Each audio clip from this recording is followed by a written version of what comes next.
রাষ্ট্রপতি মোহাম্মদ শাহাবুদ্দিনকে আটক করেছে পুলিশ। সকালে ঢাকা শাহজালাল আন্তর্জাতিক বিমানবন্দর থেকে তাকে আটক করা হয়। রাষ্ট্রপতি মোহাম্মদ শাহাবুদ্দিনকে গ্রেফতার করেছে আইন শৃঙ্খলা বাহিনী। রাষ্ট্রপতির পদ ছাড়ার পর একের পর এক মামলায় কিন্তু গ্রেফতার হচ্ছেন সাবেক রাষ্ট্রপতি শাহাবুদ্দিন চুপ্পু।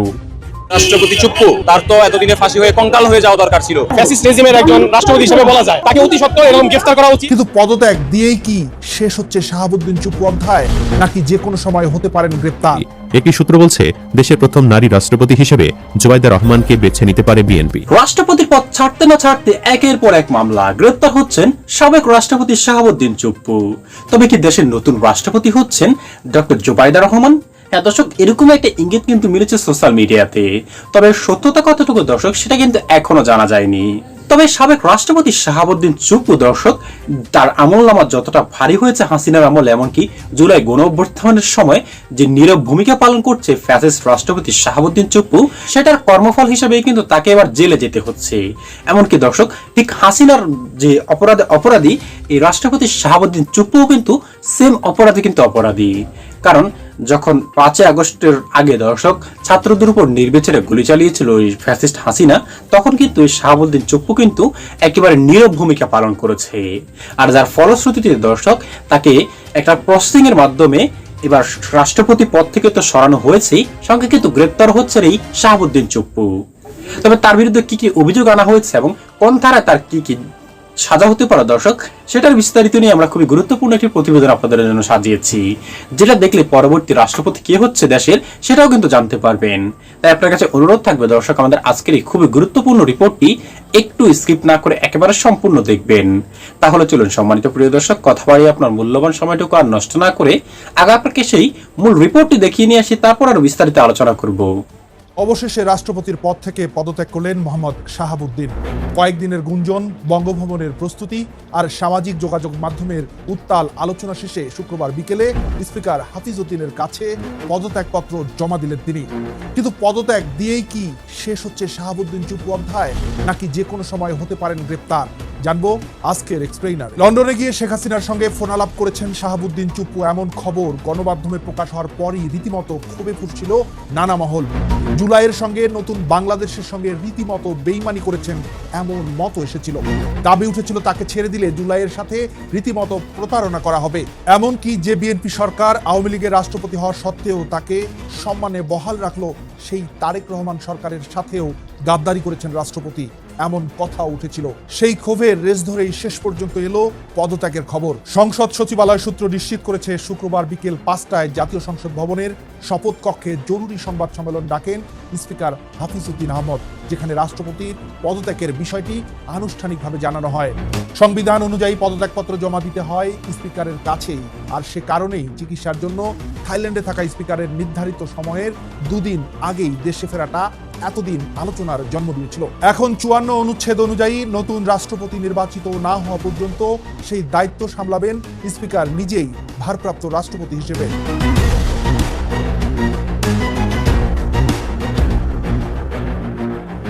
তবে পদত্যাগের একদিন আগেও রাষ্ট্রপতি নিজে বিষয়টি নিয়ে স্পষ্ট কিছু বলেননি। বৃহস্পতিবার সন্ধ্যায় এক জাতীয় দৈনিককে ফোনে দেওয়া প্রায় 2 মিনিটের সাক্ষাৎকারে পদত্যাগ করছেন কিনা এমন প্রশ্নের জবাবে তিনি সংক্ষেপে বলেন, দেখতে পাবেন। প্রশ্নটা বিব্রতকর। আর শেখ হাসিনার সঙ্গে ফোনালাপের অভিযোগ একেবারেই উড়িয়ে দিয়ে তিনি বলেন, এটা পুরোপুরি ভিত্তিহীন।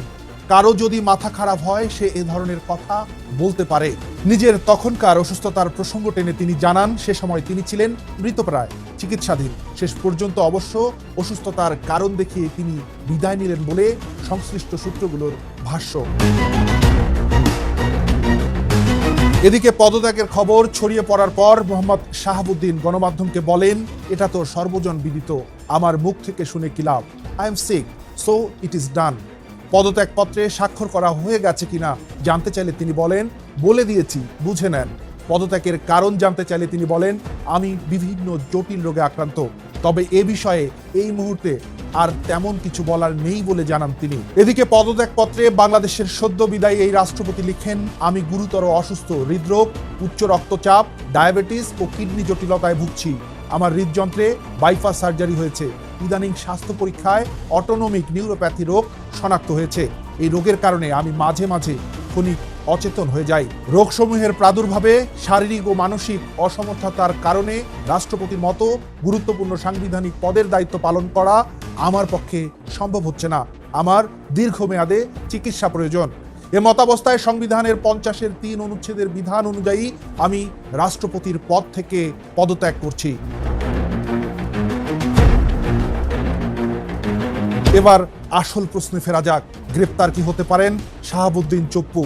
জবাব লুকিয়ে আছে সংবিধানের 51 অনুচ্ছেদে। আইন বিশেষজ্ঞরা বলছেন, এই অনুচ্ছেদ অনুযায়ী রাষ্ট্রপতি পদে থাকাকালে তার বিরুদ্ধে কোনো আদালতে ফৌজদারি মামলায় দায়ের করা যায় না। তিনি সাংবিধানিক দায়মুক্তি ভোগ করেন। এখন যেহেতু তিনি আর পদে নেই, সেই দায়মুক্তির ঢালও সরে গেছে। অর্থাৎ আইনি দিক থেকে তার বিরুদ্ধে ফৌজদারি প্রক্রিয়া শুরুর পথ এখন খোলা। গ্রেপ্তারের দাবিটা তাই নিছক স্লোগানই নয়, এর পেছনে স্পষ্ট সাংবিধানিক যুক্তি রয়েছে। বলছিলাম, রাষ্ট্রপতির পদত্যাগ নিশ্চিত হয়েছে। আমরা সবাই জানি বিকেল 5টায় তিনি পদত্যাগ করেছেন বলে স্পিকার নিশ্চিত করেছেন, সংবাদ সম্মেলনও করেছেন এবং স্পিকার সংবিধান অনুযায়ী ভারপ্রাপ্ত রাষ্ট্রপতি হিসেবে দায়িত্ব নিয়েছেন সেই ঘোষণাও দিয়েছেন। ভারপ্রাপ্ত রাষ্ট্রপতি হিসেবে দায়িত্ব নিতে অবশ্য শপথের প্রয়োজন হয় না, সংবিধানে সেই অপশন রয়েছে। রাষ্ট্রপতি পদত্যাগপত্রটা আপনারা একটু দেখে নিন। সেই পদত্যাগপত্রে তিনি এক্স্যাক্টলি যেটা লিখলেন, বেশ বড়, কিন্তু নিজের অসুস্থতার কথা যেটা লিখলেন সেটা হচ্ছে যে আমি গুরুতর অসুস্থ, হৃদরোগ, উচ্চ রক্তচাপ, ডায়াবেটিস ও কিডনির জটিলতায় ভুগছি। আমার হৃদযন্ত্রে বাইপাস সার্জারি হয়েছে। ইদানিং স্বাস্থ্য পরীক্ষায় অটোনমিক নিউরোপ্যাথি নামক রোগ শনাক্ত হয়েছে। এই রোগের কারণে আমি মাঝে মাঝে ক্ষণিক অচেতন হয়ে যাই। রোগসমূহের প্রাদুর্ভাবে শারীরিক ও মানসিক অসামর্থ্যের কারণে রাষ্ট্রপতির মতো গুরুত্বপূর্ণ সাংবিধানিক পদের দায়িত্ব পালন করা তার পক্ষে সম্ভব নয় কথা বলেছেন। স্পিকারও এই ব্যাপারটা উল্লেখ করেছেন। স্পিকার যখন সংবাদ সম্মেলন করলেন তখন মজার ব্যাপার হচ্ছে যে তিনি বললেন যে ফ্যাসিস্ট সরকার তাদের নির্বাচিত রাষ্ট্রপতি হলেও আমরা দেখেছি নির্বাচনের পরে বর্তমান নির্বাচিত সরকারের প্রতি শ্রদ্ধা, সমর্থন সবকিছুই রাষ্ট্রপতি দেখিয়েছেন। এরকম কথা বলে স্পিকার মানে সাবেক রাষ্ট্রপতি শাহাবুদ্দিন চুপ্পুর ব্যাপারে এক ধরনের প্রশংসার বাণী শোনালেন। কিন্তু যখন প্রশংসার বাণী শোনালেন তখন সাংবাদিকরা একটা উদ্ভট প্রশ্ন করেই বসেছেন যে রাষ্ট্রপতিকে এরপরে গ্রেপ্তার করা হবে, তার নামে মামলা দেওয়া হবে। স্পিকার বলেছেন যে ভাই, অযথা মানে অন্যরকম প্রসঙ্গ টেনে আনবেন না। আমরা একে অপরের প্রতি শ্রদ্ধা রেখে, আমি তো বলেছি যে মানে ফ্যাসিস্ট সরকারের আমলে নির্বাচিত হলেও তিনি বর্তমান সরকারের উপরে শ্রদ্ধা, সম্মান এগুলো বজায় রেখেছেন। আমি তো প্রশংসাই করেছি, আবার এই প্রশ্ন তো আসার দরকার নেই। তার মানে স্পিকার, যিনি এখন ভারপ্রাপ্ত রাষ্ট্রপতি, তিনি এক ধরনের পজিটিভ কথাই বললেন শাহাবুদ্দিন চুপ্পুকে নিয়ে। যখন এই কথা বলছেন তখন আমরা স্পিকার রাষ্ট্রপতির দপ্তরে গিয়ে যে মানে দেখা করেছেন, প্রয়োজনীয় স্বাক্ষর করেছেন, এরকম একটা ছবি আমাদের হাতে এসেছে।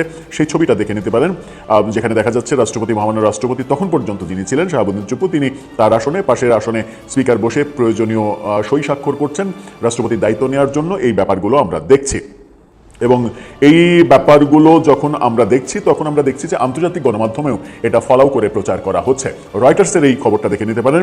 রয়টার্স বলছে Bangladesh president Shahabuddin 76 resigns citing health concern, স্বাস্থ্যগত কারণে তিনি পদত্যাগ করেছেন। আল জাজিরার সংবাদটা দেখে নিতে পারেন।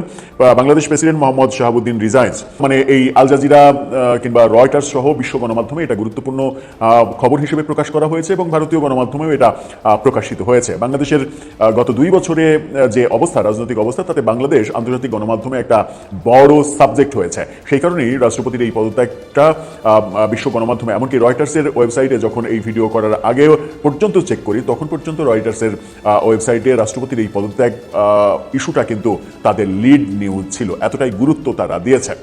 মূল যে ব্যাপার, স্পিকারকে যে প্রশ্ন করা হয়েছিল সেই প্রশ্নটা কিন্তু খুবই গুরুত্বপূর্ণ। এরপরে রাষ্ট্রপতির ব্যাপারে কি করা হবে? আমরা দেখছি যে বিরোধী দল থেকে, এনসিপি থেকে তাকে গ্রেপ্তার করতে হবে এরকম দাবি জানানো হচ্ছে। শুধু পদত্যাগে কাজ হবে না, তাকে গ্রেপ্তার করতে হবে। ভাই, আপনারা তো তাকে সরিয়ে দেওয়ার কিংবা বঙ্গভবনে মব করার অনেক চেষ্টা করেছেন, কিন্তু সাংবিধানিক কারণেই তো আপনারা সরিয়ে দিতে পারেননি, কারণ তখন বিএনপি এটার বিরুদ্ধে অবস্থান করেছিল, সেনাবাহিনীর দৃঢ় অবস্থান ছিল, কারণ সাংবিধানিক সংকট সৃষ্টি করে দেশটা অরাজকতার দিকে নিয়ে যাওয়ার যে চেষ্টা ছিল সেই চেষ্টা তখন রুখে দেওয়া হয়েছিল। রাষ্ট্রপতিকে মানে এসএসএফ নিরাপত্তা থাকা অবস্থায় একটা সাংবিধানিক পোস্টের মানুষকে ইচ্ছা করলেই যা খুশি তাই করা যায় কিনা সেই প্রশ্ন যেমন রয়েছে, তেমনি এই প্রশ্ন তো রয়েছেই যে তার বিরুদ্ধে মামলা হবে কিনা। কারণ বহু মানে অপশন তো খুঁজে পাওয়া যাবে। যেমন একটা বড় অপশন হচ্ছে যে ফ্যাসিস্ট সরকারকে সমর্থন করা, তার কর্মকাণ্ডকে বৈধতা দেয়া, এই একটা অভিযোগ তো অন্তত আনা যেতেই পারে। আবার এমনটাও তো দেখেছি যে বহু মামলা হয়েছে এরকম যে ওই শহরেই যে ব্যক্তি নেই তার নামে ওই শহরে কোনো একটা হত্যাকাণ্ডের মামলা দেওয়া হয়েছে যে তিনি গিয়ে মেরেছেন। এমনকি সাবেক প্রধান বিচারপতি এভিএম খায়রুল হকের নামেও এরকম মামলা রয়েছে যে ৮০ বছরের বেশি বয়স্ক একজন বৃদ্ধ, যিনি স্বাভাবিকভাবে হাঁটাচলা করতে পারেন না, তিনি বন্দুক নিয়ে ঠিকঠাকভাবে মানে মানুষকে মেরেছেন, ছাত্র জনতাকে মেরেছেন। এই ব্যাপারগুলো আমরা দেখেছি। সুতরাং শাহাবুদ্দিনের বেলায় সেরকম ঘটনা ঘটলেও অবাক হওয়ার কিছু ছিল না যদি সময়টা থাকতো ডক্টর ইউনূসের মেটিকুলাস শাসনামল। এখন যেহেতু একটা গণতান্ত্রিক সরকার আছে, সেহেতু তারা গণতান্ত্রিক ভাষাটা বুঝবে যে কোনটা করা উচিত আর কোনটা করা উচিত না, কোনটা করলে বিশ্বে একটা মেসেজ চলে যাবে যে এটা রাজনৈতিক প্রতিহিংসার প্রতিফলন ঘটছে এখানে। তবুও প্রশ্ন থেকে যায় যে মামলা হলো না, ঠিক আছে, গ্রেপ্তার করা হলো না, তাও ঠিক আছে, তাহলে কি তাকে এক ধরনের গৃহবন্দী করে রাখা হবে, নাকি চিকিৎসার প্রয়োজনে তাকে বিদেশে চিকিৎসা নেয়ার অনুমতি দেয়া হবে? সেই প্রশ্নটা ঘুরে ফিরে আসছে। আমরা দেখেছি যে আজকেই পদত্যাগ করছেন এই খবরটা আরও একদিন আগে নিশ্চিত করেছিলেন ব্লিটসের সম্পাদক সালাউদ্দিন শোয়েব চৌধুরী। তার ওই কথাটাই আজকে মানে প্রমাণিত হয়ে গেল যে তিনি অথেন্টিক খবর দিয়েছেন এবং তার অথেন্টিক সোর্স ছিল। তিনি আজকে বলছেন ফেসবুকে যে কথা, সেটা হচ্ছে যে এর পরে, ফেসবুক না, একটা অনলাইন প্ল্যাটফর্মে তিনি বলছেন যে এর পরের স্টেপ হতে পারে তাকে গৃহবন্দী করা। সেই পথে কি এগোবে সরকার? দর্শক, একটা কথা আছে কিন্তু আপনি পাপ করলে সেটার প্রায়শ্চিত্ত কিন্তু আপনাকে করতেই হবে। রাষ্ট্রপতি শাহাবুদ্দিন চুপ্পু যদিও সংবিধানের দোহাই দিয়ে দর্শক তাকে সরানো হয়নি গত কয়েকদিন, কিন্তু দর্শক যে একটা খবর উঠেছে যে হাসিনার সঙ্গে লন্ডনে গিয়ে কথোপকথন হয়েছে রাষ্ট্রপতি শাহাবুদ্দিন চুপ্পুর, আর এরপর থেকেই কিন্তু অনেক নড়ে গেছে কিন্তু বিএনপি সরকারের, তড়িঘড়ি করে কিন্তু এই শাহাবুদ্দিন চুপ্পুকে ক্ষমতা থেকে সরিয়ে দিয়েছে। এমনকি দর্শক এই শাহাবুদ্দিন চুপ্পুর যে কর্মফল রয়েছে গত 5ই আগস্টের আগে হাসিনার যে দাসত্ব করেছে শাহাবুদ্দিন চুপ্পু, সেটার ফল হিসেবে কিন্তু দর্শক তাকে কিন্তু কঠিন সাজা পেতে হবে, এমনটাই কিন্তু দর্শক জনগণ বলছে, এমনকি রাজনৈতিক দলগুলি বলছে। যদিও এখন সদ্যই মাত্র পদত্যাগ করে তিনি রাষ্ট্রপতির পদ ছেড়েছেন, তবে কিছুটা সময় নিয়ে হয়তোবা এই রাষ্ট্রপতি শাহাবুদ্দিন চুপ্পুকে দর্শক গ্রেপ্তার করা হতে পারে, এমনকি সঠিক শিক্ষা কিন্তু এই রাষ্ট্রপতি শাহাবুদ্দিন চুপ্পুকে কিন্তু দিতে পারে। কারণ দর্শক হাসিনা যে অপরাধটা করেছে সেটা একেবারে শাহাবুদ্দিন চুপ্পু কিন্তু সেম অপরাধে কিন্তু অপরাধী, কারণ সেও কিন্তু রাষ্ট্রের একটা প্রধান দায়িত্ব পালন করেছে, এমনকি এই গণ অভ্যুত্থানের সময় ছাত্রদের উপর নির্বিচারে যখন গুলি চালিয়েছে তখন কিন্তু সে একেবারে নীরব ভূমিকা পালন করেছে। আর সেই ফলশ্রুতিতে দর্শক এবার এই শাহাবুদ্দিন চুপ্পু 2 দিন আগে হোক বা পরে হোক অবশ্যই তাকে গ্রেপ্তার হতে হবে, এমনকি বিচারের মুখোমুখি কিন্তু করা হবে। হ্যাঁ, সম্মানিত প্রিয় দর্শক শ্রোতা, আপনারা কি মনে করেন এই শাহাবুদ্দিন চুপ্পুকে অবিলম্বে গ্রেপ্তার করে তার সর্বোচ্চ শাস্তিটুকু দর্শক নিশ্চিত করা দরকার? গণ অভ্যুত্থানের সময় দর্শক নীরব ভূমিকা পালন করায়, এমনকি হাসিনার দাসত্ব করায়? হ্যাঁ দর্শক, অবশ্যই আপনার মূল্যবান মতামতটুকু লিখবেন আমাদের কমেন্ট বক্সে এবং ভিডিওতে অবশ্যই একটি লাইক দিবেন, কারণ আপনাদের লাইকের কারণে দর্শক আমরা অনুপ্রাণিত হব পরবর্তী ভিডিওগুলি আপনাদের সামনে তুলে ধরার জন্য। আজ এ পর্যন্তই দর্শক, আশা করি সকলে অনেক ভালো থাকবেন। খোদা হাফেজ।